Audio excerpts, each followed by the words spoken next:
Finally, na-meet ko na rin yung mga gentle giants in person, yung as in malapitan talagang ganito. Pangarap ko to dati and ngayon na-check ko na siya sa bucket list ko. Hi guys! So outfit check muna tayo. Nakaterno kami ng backpack ngayon. And day 2 namin dito sa Thailand. So yung activity na gagawin namin ngayon, walang ka-hassle-hassle dahil susunduin na lang kami dito. And ihahati din kami dito sa hotel after po doon. Since nung kahapon nga is nawala kami, ngayon naman po is walang hassle nga. Nag-join kami ng tour papunta sa Elephant Sanctuary. Tapos yung pupuntahan namin is medyo malayo sa city. Mga 2.5 hours po yung biyahe before makarating sa Elephant Sanctuary na pupuntahan namin. Tapos pagkarating namin dito, hindi kami agad-agad pupunta sa mga elephants. Kailangan muna naming mag-register. And since hindi kami local dito, required po talaga na meron kaming passport. And pinakita na rin sa amin yung kakainin namin for lunch. So kakain muna habang nag-e-explain sila or nagbe-brief kung ano yung mga gagawin. And konting background lang dun sa mga na-rescue nilang elephant. So may mga nagsasabi sa akin, punta kayo sa elephant riding, maganda doon. And meron naman yung iba, bakit hindi kayo pumunta? Ang sagot ko dyan is mas gusto ko po sa mga ganitong elephant sanctuary, which is yung mga nare-rescue sa mga elephant ride na sinasabi nung iba. Lahat po halos nang nandito sa elephant sanctuary is galing po sa mga ganong elephant riding, mga circus, perya. Actually, same lang pala yun. Basta po mga na-rescue yung mga nandito. And para sa akin, mas ethical po na mag-visit kayo sa mga ganitong elephant sanctuary na lang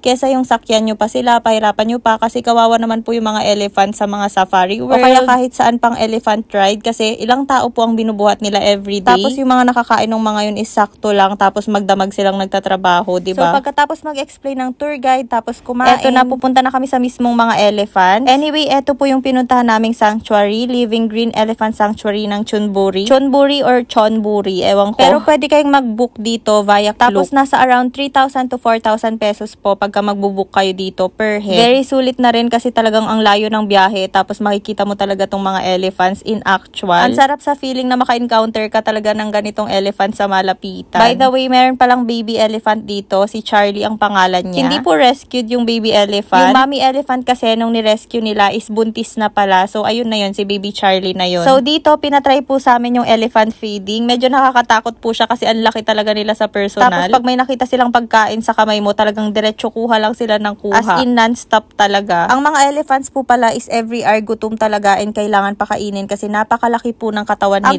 kinakain po pala ng elephant sa isang araw is kailangan 10% ng timbang nila yung kakainin nilang pagkain. So kung iisipin mo, ang gastos pong mag-alaga ng ganito. Kaya kung mag-aalaga ka ng ganito tapos gagawin mong pet, maghihirap ka talaga. Pinipilit ko nga rin si Pat magpakain ng elephants kaso lang takot siya. Pero ayun nga, pumayag din naman siya pero saglit lang. Kung makikita nyo dito sa video, ayan, ang layo niya, ayaw niyang lumapit. Maski yung bantay ng elephant, tinuturo na sa kanya kung paano lumapit. Pero takot talaga siya. Sabi ko nga, picturean ko lang siya saglit kasi once in a lifetime lang to. Pero tignan nyo naman, takot pa yan siya. Konting trivia lang din po para sa mga curious kung bakit na-rescue sila tapos hindi na lang ibalik sa wild. Na-explain nga po ng tour guide or yung mga nag-aalaga ng elephant na nagaling nga sila sa mga peryahan, elephant riding. So, ibig sabihin, domesticated na po itong mga elephants na to. Meaning, kapag ibabalik mo sila sa wild is hindi sila makakasurvive dahil sanay sila na mga tao ang kasama nila. Kumbaga, wala silang survival instinct kapag kainiwan lang sila sa wild. Kaya naman yung mga nare-rescue elephant is dinadala na lang po sa mga ganitong sanctuary tapos inaalagaan. Which is kahit papano mas komportable po yung buhay nila, kakain-kain na lang, tatai, gagala. As in, lakad-lakad lang po sila dito sa sanctuary na to. Tapos nagustuhan ko pa yung explanation ng tour guide dito. Kasi etong land na to is may 50 hectares daw. Yung 10 hectares is para sa mga taga dito, yung village nila. And yung 40 hectares naman is as in para sa elephant na lang. So tamang-tama lang po yung lote para sa kanila. After nga po naming mag-elephant feeding is inobserve lang po namin sila. So kahit hindi ako sanay sa mga akyatan or lakad-lakad, talagang napaakyat ako sa bundok dahil lang tignan dito. Tignan nyo naman, napaka-cute ng baby elephant nilang si Charlie. Very kalmado po yung mga malalaking elephant pero itong baby elephant is medyo sensitive pa. Kasi eto po, sinabihan kami ng tour guide na wag kaming tututok sa harap niya or wag namin nga harangan yung daan kasi bubungguin ka niya. So dapat sa side-side ka lang niya, ganun. Sobrang cute nga po nitong si baby Charlie. Tapos eto is 6 months old pa lang pero tignan nyo naman, napakalaki. Nagpahiga-higa pa yan siya tapos tumayo rin lang. Sobrang cute niya pero nakakatakot siyang hawakan kasi nga syempre bata pa, malaro pa siya. Kapag hinawakan mo siya is baka akala niya nakikipaglaro ka tapos ayun bubungguhin ka niya, ang laki niya, diba? So kailangan nyo siyang iwasan, wag kayong masyadong nakadikit or wag kayo sa harap niya. As in, observe nyo lang po talaga sila. Ang ganda nga sa mga ganitong elephant sanctuary kasi papanoodin mo lang yung mga elephants. Hindi mo sila kailangan kailangan pagtrabahuin na sasakay ka pa. After nga namin silang i-observe, eto po, pwede kayong makiligo sa kanila. Pero ako hindi na ako nakiligo, nakibuhos na lang ako sa gilid kasi medyo malaki sila. So kung sasama ako sa baba, baka matapakan ako. Ang liit ko pa man din. Sobrang saya ko na naka-encounter talaga ako ng mga elephants in actual. And feeling ko pagbalik ko dito, uulitin ko ulit yung activity na to. Ayun lang naman po yung nangyari sa buong araw namin. Inabot pa nga kami ng gabi. Kasi medyo malayo rin talaga kami sa main city. Tapos pagka uwi namin, dumaan lang kami ng night market tapos kumain saglit. Tignan nyo naman, very socialin ang street foods nila. Parang resto presentation na pero street foods lang nila to. Then after kumain, bumili lang kami ng konting pasalubong. Ayun lang for day 2.